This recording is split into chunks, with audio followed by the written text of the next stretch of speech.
Dear friends, welcome to this week's virtual Drasha. This week we have the incredible privilege of Parshas Beshalach. And the Parsha contains one of the most incredible and beautiful, magnificent events, the Shira, the beautiful song. Klal Yisrael has successfully crossed the Yam Suf under the dedicated and devoted leadership of Moshe Rabbeinu.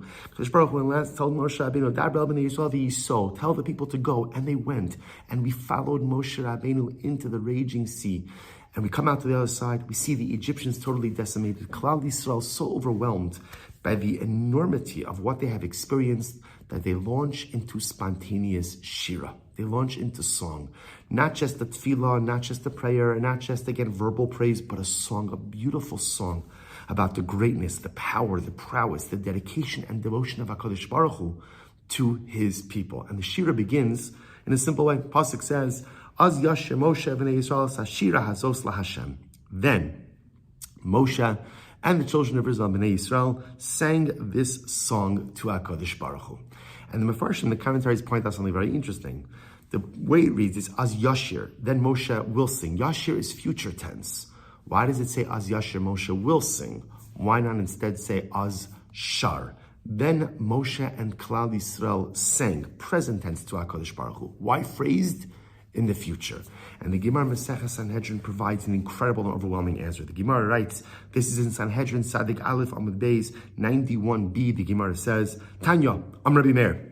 Meir says, from where do we find a scriptural allusion to the resurrection of the dead? We believe that when Mashiach comes, the Messianic era of redemption, there will be many incredible miracles. But amongst those miracles is the resurrection of the dead. The dead will come back to life. So the Gemara says, from where do we see in the Torah some type of scriptural allusion to this dynamic, that the dead will come back to life? Shena Emar, because the Pasuk says, Az Yashir Moshe u'Bnei Yisrael. It says future tense.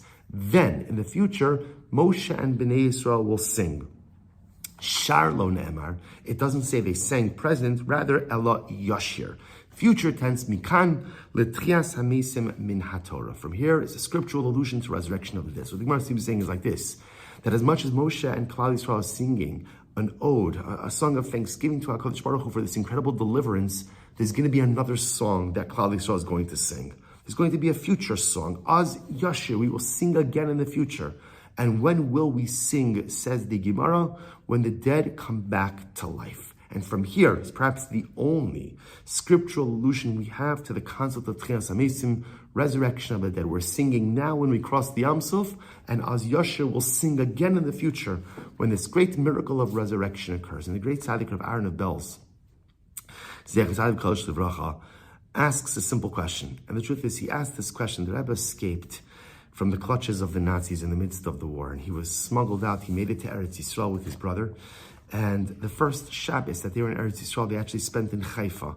And it was Shabbos Parshas Beshalach, Shabbos Shira. And the Rebbe's sitting there, and who could imagine again what that Shabbos was like? On one hand, a heart filled with incredible gratitude about his salvation, but also recognizing the fate of his family, the fate of his Hasidim, the fate of European Jewry. And the Rebbe looks around at the people around the table, that first Shabbos, so the first Shabbos in Haifa. And the Rebbe asks an interesting question. He said, out of all places to tell us about the resurrection of the dead, why here? Why here, right? In other words, I understand what the Gemara is saying, that Az Yashir, future tense, Moshe Rabbeinu will sing, is a scriptural reference to the fact that in the future there'll be another song when Mashiach comes, resurrection of the dead. But why is the scriptural allusion for resurrection of the dead, Tchias HaMesim, here in Parshas Beshalach? Why is it here after the Jews left the desert, left Mitzrayim, left Egypt? And the Rebbe says something so beautiful. He says, I'm going to quote you from the Vart. El lefi shabnei Yisrael hayu shvurim u'retzutzim. The Rebbe says, let's think about this in just a moment. Think about this group of Jews, this holy group of Jews. The Rebbe says, they had just undergone 210 years of overwhelming difficulty and servitude, barbaric mistreatment, and they had one common denominator. All of them had suffered loss in some way. Lezeh tavu achiv bayam. One of the people there, perhaps his brother was one of the babies that Pharaoh threw into the Nile. Lezeh ma'acho es ach shelo bebinyan. You know, the Medrash brings down that Pharaoh sometimes would take the Jewish children when the Jews did not meet their tally of bricks. He would take the Jewish babies and put them into the mortar. So this one lost a sibling in the Nile. This one lost a sibling in the bricks. The Rebbe says, when you look at the community of Klal Yisrael who came out of Mitzrayim, everyone lost something. Everyone had suffered the bitter sting of loss.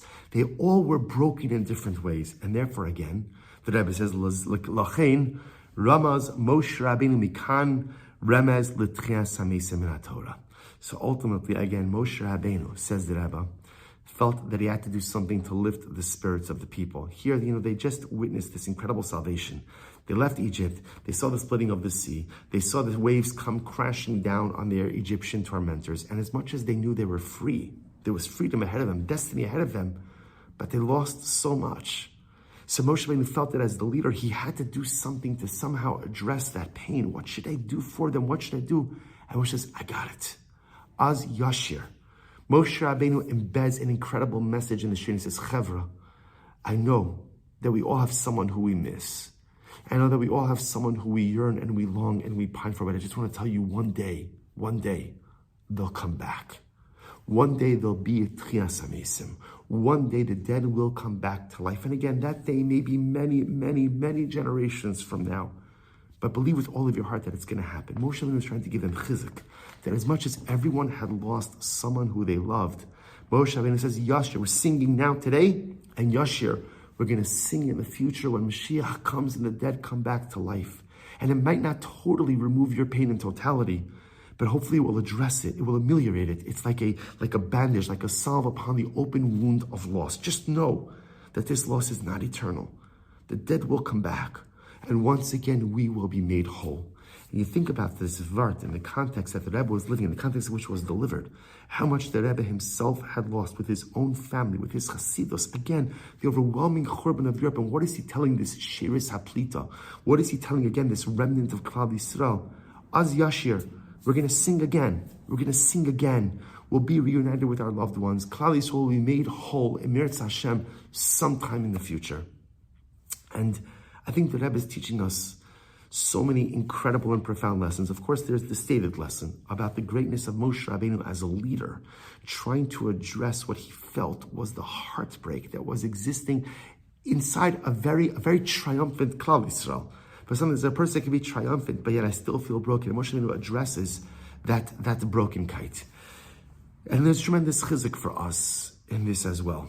I think one of the most overwhelming things as we see the hostages continue to come out, and Halabai should just be Zoach Emerson to continue to see all of the hostages freed, is sometimes it feels like, every time someone is let out, the feeling of pain and the feeling of loss like resurfaces again. We saw Yarden Bibas released last Shabbos, and the notion that his wife and his two little boys didn't come out of captivity also. On one hand, so much simcha that a Jew has been rescued from captivity. And yet, again, so much tsar that his family has not. And with every person who's released, it's almost like a reminder of also what's been lost. And we hear Moshe Rabbeinu telling us that just always remember, whatever has been lost is never lost forever. Whatever we lose in this world, Az Yashir, the Ribono Shel Olam will get it back to us. And it may take a while, and it may be a long journey until we get there. But believe with all of your heart that we will sing again. Klal Yisrael will sing again as a nation, as individuals. Everything we lost, the Ribono Shel Olam will absolutely, unequivocally return to us one day. But I think if we take the Rebbe even a little bit further, and I think what Moshe Rabbeinu also recognizes as follows. Klal Yisrael sang, and they were triumphant. They were triumphant. But understand that they were a broken people. 210 years of slavery, 210 years of dehumanization has a long-lasting effect on the psyche. And we know the story of our people in the desert is that you can take the Jews out of Egypt, but it's much more difficult to take Egypt out of the Jews.